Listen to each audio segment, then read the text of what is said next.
Hello po, magandang hapon. Ako po si Ate Len Aldaba, isa sa Primary 12 ng ating pong Pastora Belet Salonga. At ngayong araw na to, ang ating pag-aaralan sa ating School of Leaders 1, Book 2. Dito na po tayo sa lesson number 8, which is the blessing through the cell group. So at the end of this lesson, nawa ay ilagay sa inyo ng Panginoon yung desire, yung deepest desire sa inyong puso na magkaroon din kayo ng sarili nyong cell group, mga sariling mga tao na ipagkakatiwala sa inyo ng ating pong Panginoon. Kasi nakakalungkot na isipin na may mga nakatapos na ng SOL 3. Yan, ako, hanggang SOL 3 na yung narating. Pero hanggang ngayon hindi pa rin nagkakaroon ng mga sariling mga cell group. So I pray and I declare na hindi matatapos hindi kayo makakagraduate nang wala pa kayong mga hinahandle na cell group, kasi it is also a joy, a source of joy kapag nagkaroon po kayo ng sarili-sarili ng mga cell group. And alam ko na yun din ay kagalakan ng ating pastor, ng ating mga leaders sa church, na makita na ang bawat isa ay nagmumultiply, dumadami, at nagkakaroon ng mga sariling aalagaan ng mga cell groups. So ngayon, bago tayo mag-start, ating munang isa-isahin ano ba ang objective natin sa pag-aaral natin ng Lesson 8, Blessing Through the Cell Group. So yung una, sabi dyan, yan, objective. Objective number 1, to understand what a cell group is. So hindi naman na secret sa atin. Alam ko most of us ay member ng or kasama na sa isang cell group. Kaya hindi na masyadong misteryo sa atin kung ano ang cell group. Number 2, to learn the purpose of cell groups. Tayo ay ma-remind ano ba ang purpose ng pagkakaroon ng mga cell groups. Number 3, to understand the ideal principles of a cell group. And number 4, to learn the value of being faithful in the responsibilities of a cell leader. Kasi one day, I believe, lahat kayo gagawin ni Lord na cell leader at leader ng mga leaders. Amen. Now, i-define muna natin, ano ba yung cell? Diyan nang galing yung salitang cell group. So ano ba yung cell? Alam natin yan. Kung babalikan natin yung ating science subject nung tayo yung mga nag-aaral pa. Sabi dyan, what is a cell? It is the smallest microorganism in any living organism. So pag sinabi nating cell, it is living, maliit. Yan. Pag sinabi nating cell, nagmumultiply, dumadami, kasi iyan ay katangian ng isang living organism. So, sa church natin, in a church point of view, kagaya din ng simbahan na nagsimula lang din sa few people, kagaya ng illustration na ibinigay sa atin ni Pastor Cesar Castellanos in this book. Sabi niya, nag-start lang sila in a small number of 8 people. Imagine that. 8 tao lang sila nag-start. Tapos hanggang sa dumami na ng dumami, yung mga members nila nag-invite, hanggang sa nagkaroon sila ng home church, hanggang naging church na. At salamat sa Panginoon, naabot tayo nung kanilang strategy, which is the G12 strategy, na ginamit nila sa kanilang simbahan para sila ay lumago. So, now let's talk about cell group as, sabi dito, cell group as our first experience. So, cell group as our first experience, we all started in a Bible study. Ako personally, nagsimula po ako sa Bible study na ginawa po dito sa aming lugar sa Sulueta. Tapos, Doon ako naturuan umpisa manalangin, doon ako naturuan magbasa ng Bible, intindihin yung mga salita ng Panginoon, especially yung mga Bible stories. Doon din ako nahasak umawit. At pati pagsayaw, yung mga talento ko, doon ko na-discover nung nag-attend po ako ng Bible study. At ako po ay sobrang grateful, sobrang nagpapasalamat po ako sa Panginoon, sa mga tao na ginamit niya doon sa Bible study na yon. So, dati hindi pa naman cell group, D group, ang ano man ang tawag dyan. So, dati Bible study. So, salamat sa Panginoon sa mga teachers na ginamit niya during that time. Sila Ate Ay, mga taga UCCP, sila Kuya Angel, sila Pastor Noy, sila Ate Tay. Salamat sa kanilang buhay.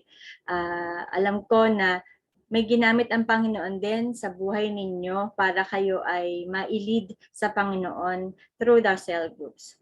And ganun din naman ako, nag-start din ako sa dati sa 4 lang yung pinagkatiwala sa akin ng Panginoon. Ngayon ay 14 na sila at I'm praying that all of them will have that desire to start with their own cell group and eventually multiply also for the glory of God. And that is my desire, every desire of mga leaders din ninyo na someday you will also multiply, magkaroon din kayo ng sarili nyong mga open cells, and from that open cell, magkaroon din kayo ng mga i-disciple. So, everything starts from small, kaya nga cell. Nagsimula siya sa maliit hanggang sa nakita ng Panginoon na mapagkakatiwalaan ko to ng isang tao. Pagkatiwalaan ko pa kaya siya ng isa pa at isa pa ulit hanggang sa mag-multiply. So, kagaya ng story dito ni David, sabi dito, just like in the story of David, he did not become a king right away. It all began with his faithfulness to small responsibilities. Looking after his father's sheep, David was diligent in the responsibility the entire time he was with that small flock. So, si David din naman agad ginawang hari, di ba? Binigyan muna siya ni Lord ng mga small task, kagaya ng pag-aalaga doon sa flock ng kanyang tatay. At sabi doon, habang nagbabantay si David, hindi siya nawalan ng kahit isang tupa. Ibig sabihin, ganun ka-responsible si David doon sa tupa na pinagkatiwala sa kanya. So, his faithfulness in this small responsibility allowed God to trust him as king over the nation of Israel. Ang mapagkakatiwalaan sa maliit na bagay, mapagkakatiwalaan sa malaking bagay. Kung nakikita ng Panginoon na diyan sa maliit na bagay, isa ko kaunting mga cell group member na pinagkatiwala sa ni Lord, maaasahan ka, makikita mo pagpapalain ka ng Panginoon, and He will entrust you with more. Now, what is a cell group?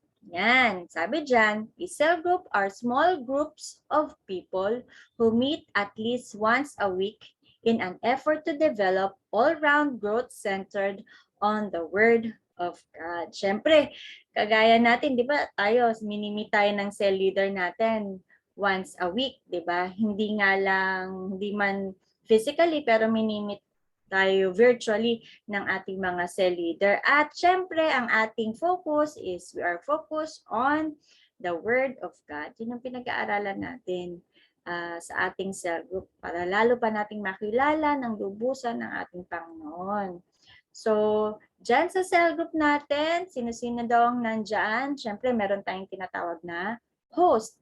Okay, yung host usually, siya yung may-ari ng lugar o yung bahay na ating pinupuntahan. Or tapos, siya rin minsan nagpapakain. Yung host, di ba? Yung cell leader, ayan, siyempre siya yung nag-lead, nag-share ng Word of God, nagpa-facilitate ng cell group meeting. So, yun yung leader. And then yung aide, minsan siya taga-check ng attendance. Kung may kailangan si cell leader, siya yung tumutulong. And of course, yung members and participants. And ang prayer natin, hindi kayo manatiling member, hindi kayo manatiling participant. One day, you will also be a cell leader. So now, Sabi dito, this cell grouping originates from the early church book of Acts. In chapter 6, verse 7, and Acts 6 verse 7, sabi dyan, so the word of God spread, the number of disciples in Jerusalem increased rapidly, and a large number of priests became obedient to the faith. Yan, kumalat ang salita ng Panginoon. And dumami ang mga disciples, and a large number of priests became obedient to the faith. Yan, salamat sa ginamit na Panginoon na leader during that time. Must be Peter or Paul during that time. And then this, sabi sa Acts 20:20 to 21, you know that I have not hesitated to preach anything that would be helpful to you, but have taught you publicly and from house to house, I have declared to both Jews and Greeks that they must turn to God in repentance and have faith in our Lord Jesus. So from house to house, take note of that.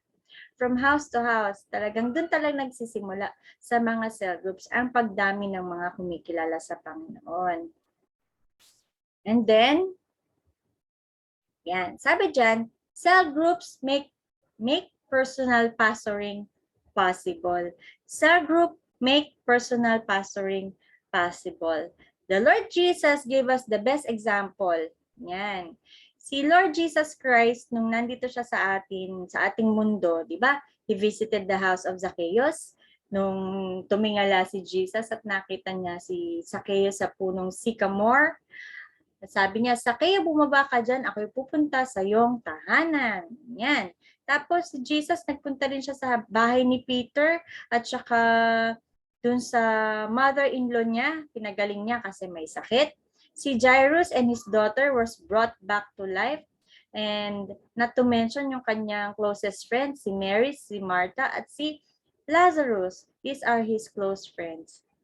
So, Jesus Christ was able to pastor all these men and women of God through cell grouping, diba? Sa pagpunta niya sa kanilang mga tahanan.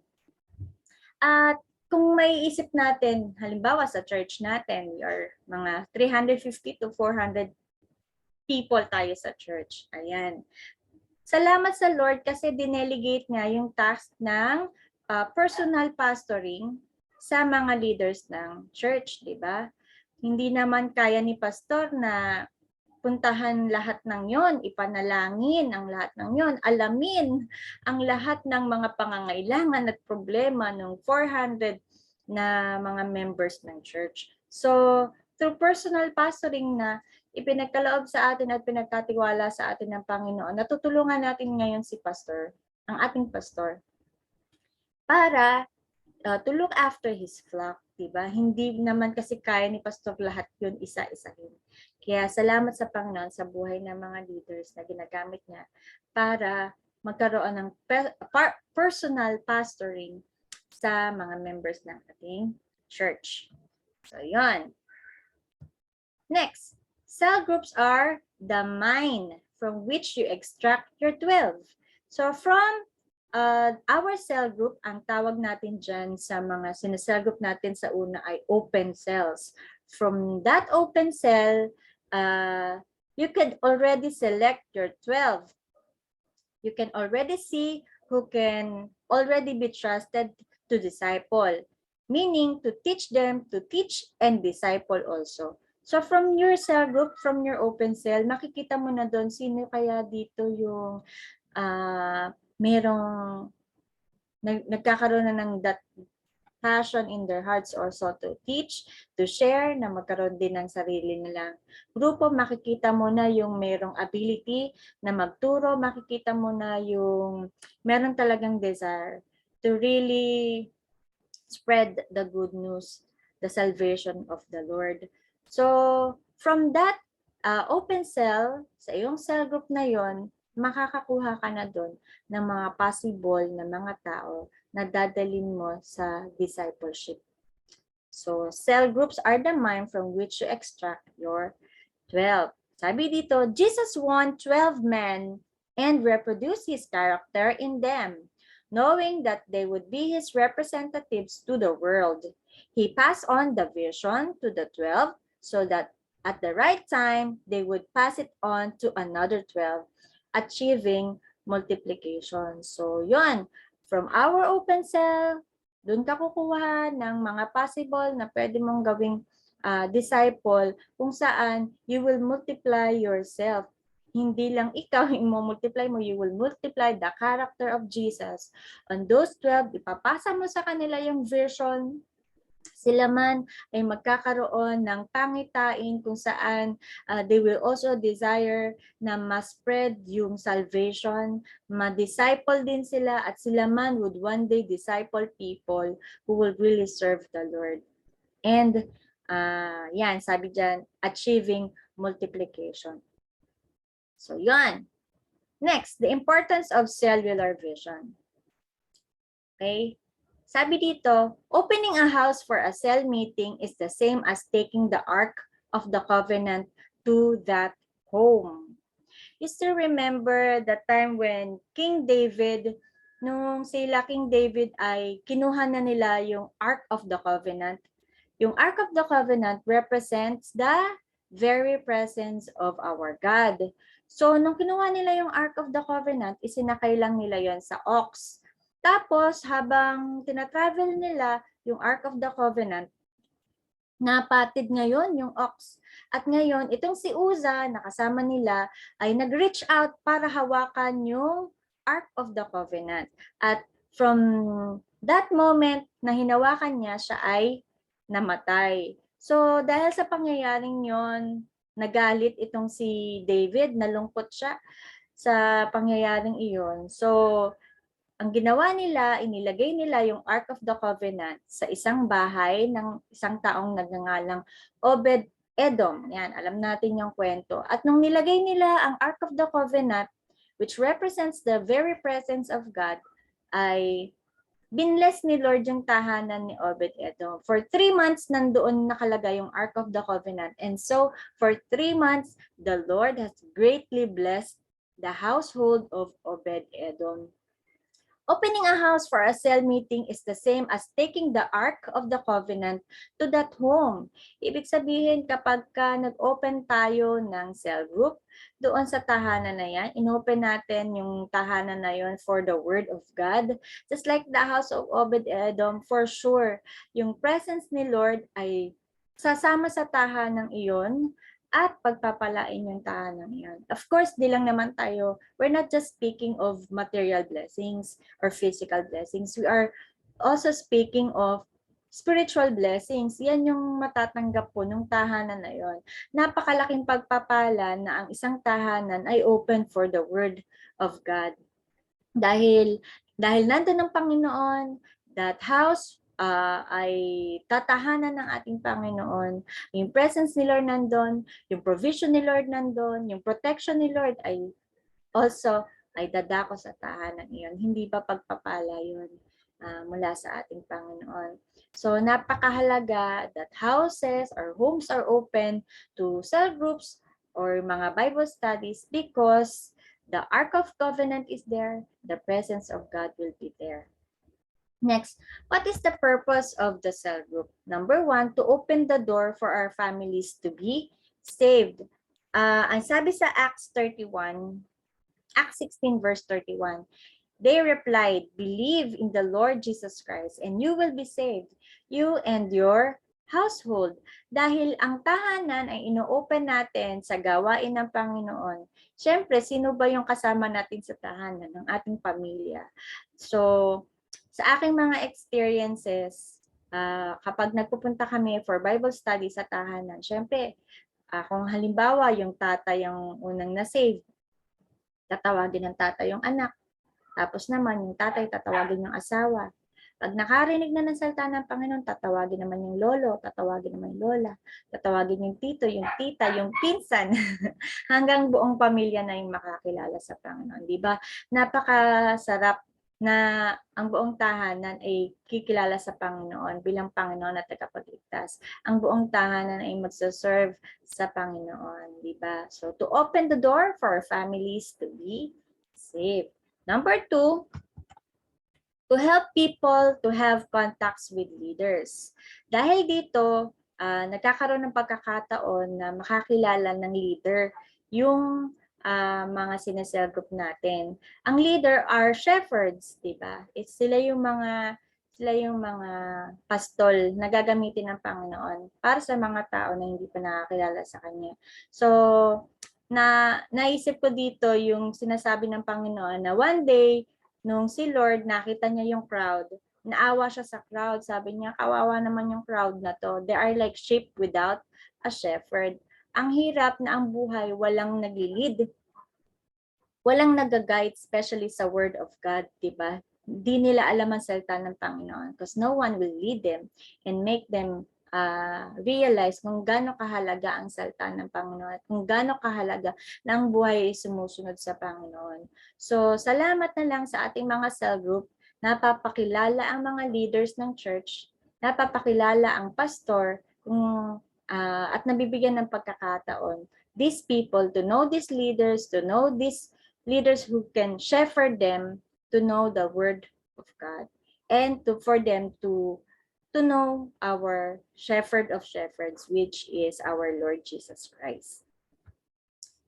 Okay? Ang sabi sa Matthew 9 verse 10, while Jesus was having dinner at Matthew's house, many tax collectors and sinners came and ate with him and his disciples. So, this story, nung pumunta daw si Jesus sa bahay ni Matthew, na-meet niya yung mga tax collector. And during this time, alam natin mga tax collector, sila yung mga makasalanan during this time. Kasi pag sinabing tax collector, ay corrupt yung mga tax collector during this time.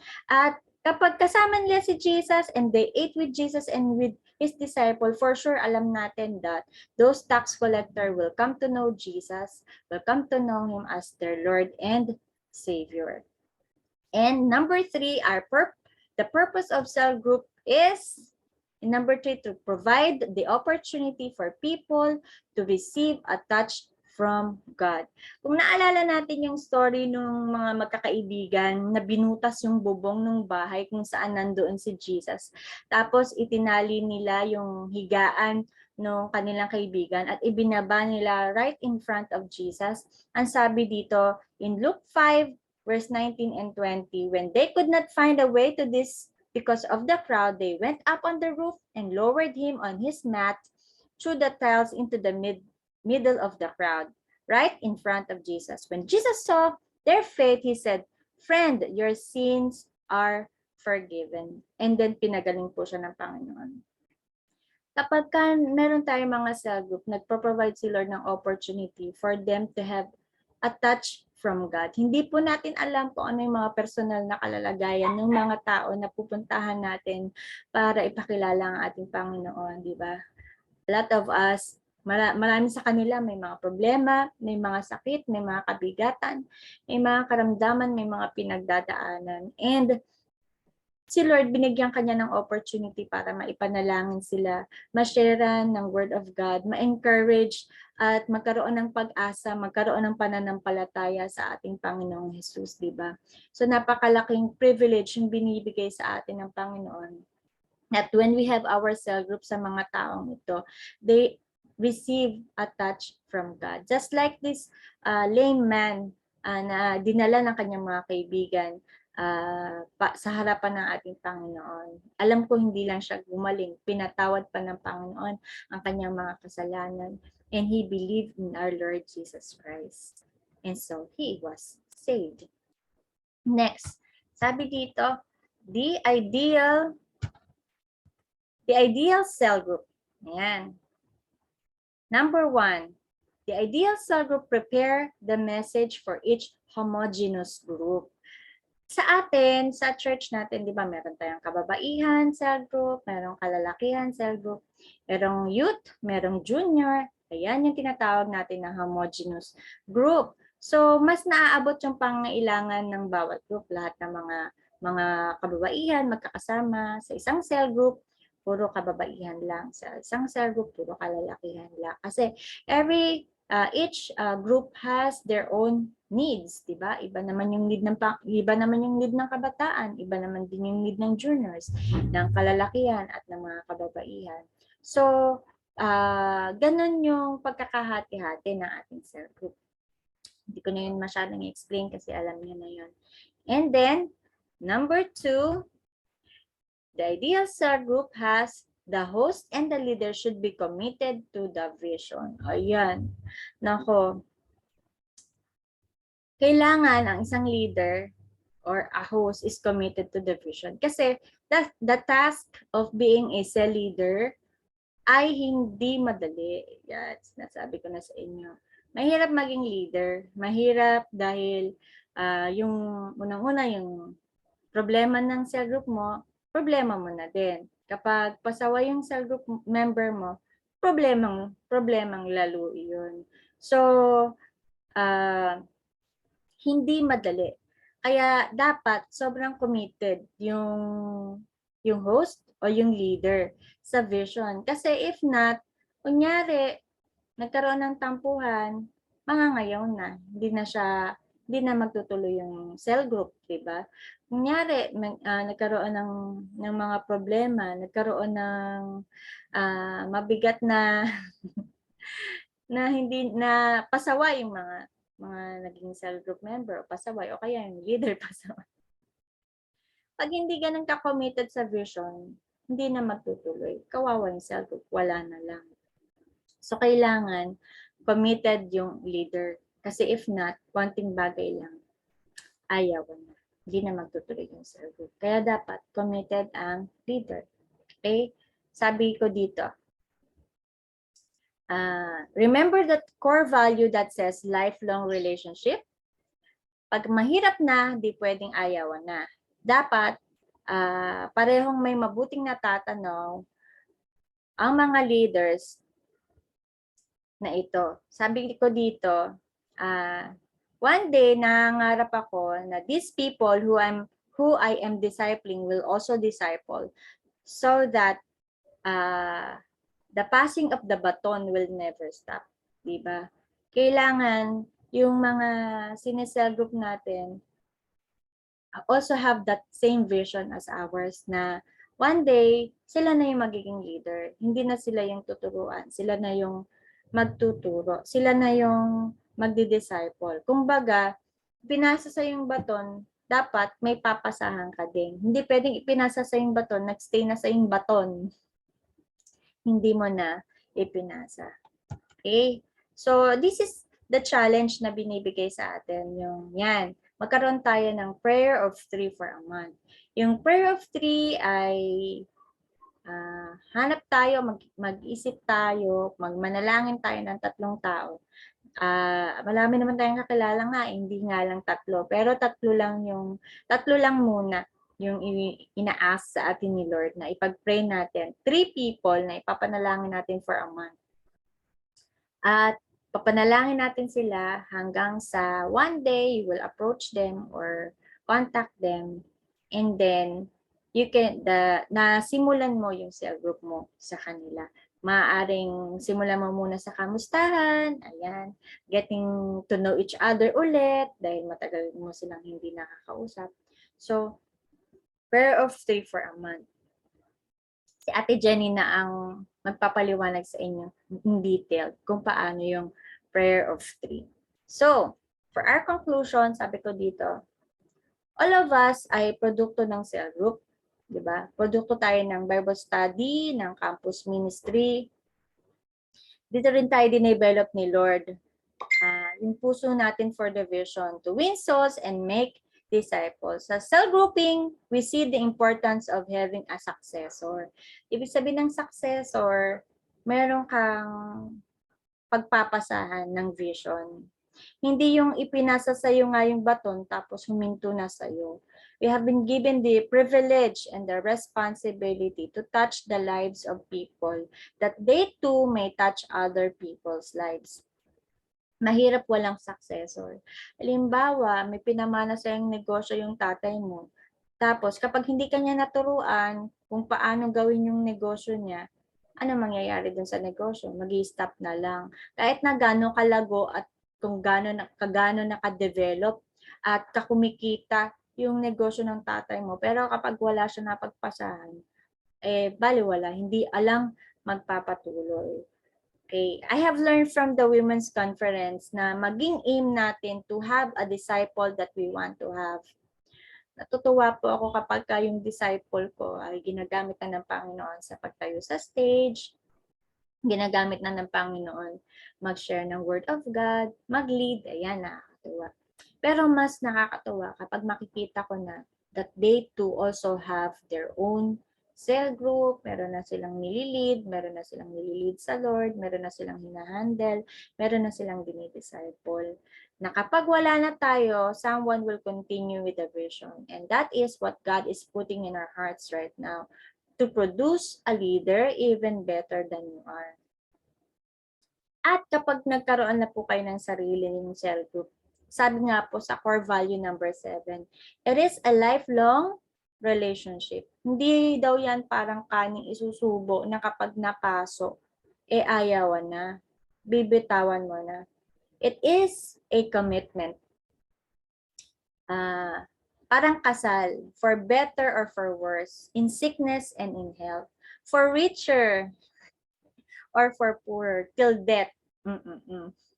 No matter how many times your cell group yung nadededma ka, alam mo marami pagkakataon na madededma kayo ng iyong mga cell group. Sin zone lang o kaya hindi pa ino-open. Hindi ka man lang sin-sin. No matter how many times they will offend you, hindi po yun ang mahalaga. Ang mahalaga hindi mo sila sinusukuan. Wag mo nang isipin yung mga kasalanang nagawa nila.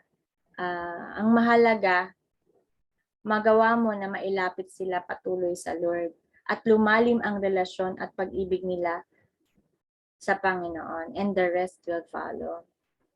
Sa mga cell group members naman po diyan, maging joy kayo ng inyong leaders. Dumikit kayo sa mga leaders nyo. Kasi meron po ako mga hinahandle na hindi po ganun kadikit. Although dumidikit ka sa nila pero hindi sila masyadong close sa'yo. Kapag may problema kayo, bukod sa Lord, ipaalam niyo din sa inyong mga leaders. Kung hindi ka close sa Kanya, kung hindi po kayo close sa leaders niyo, gumawa ka ng paraan para maging close ka sa Kanya. Hindi lang palagi siya yung lapit ng lapit, tsaka habol ng habol. Maging kagalakan po kayo ng inyong leaders, maging kagalakan po kayo ng inyong cell leaders. And I pray and I declare na one day, kayo na yung magiging cell leader at magiging joy nyo yung pag-cell group.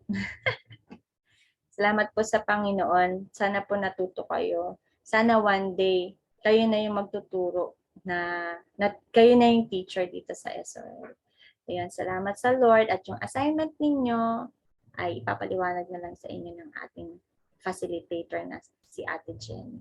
Yun lang po. Salamat. God bless you.